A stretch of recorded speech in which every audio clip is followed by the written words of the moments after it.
de vehículos y motocicletas. Es que en el inmueble encontraron un subterráneo con más de 150 autopartes.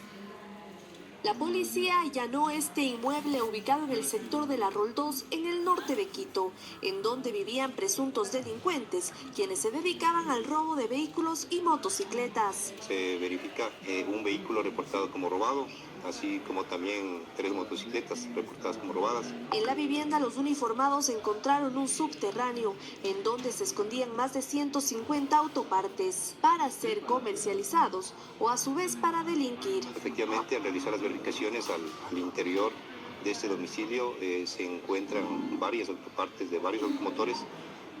Incluso se verifica y en una bodega, en un subterráneo. Los 2 detenidos son ecuatorianos y uno cuenta con una boleta de captura por terrorismo. Nosotros estamos realizando diligencias investigativas aproximadamente hace 15 días, siguiéndole a esta banda organizada que se dedicaba al asalto y robo de vehículos para posterior llevarlos a una mecánica o a una casa, almacenarlos, plaquearlos, cambiar chasis y motor. Los aprendidos utilizaron este taxi para delinquir en el norte y sur de Quito durante los últimos 5 meses. El modus operandi de ellos es interceptación de los vehículos a altas horas de la noche, donde con armas de fuego bajan a los ocupantes, tanto conductor como el acompañante, y de igual manera se llevan el vehículo.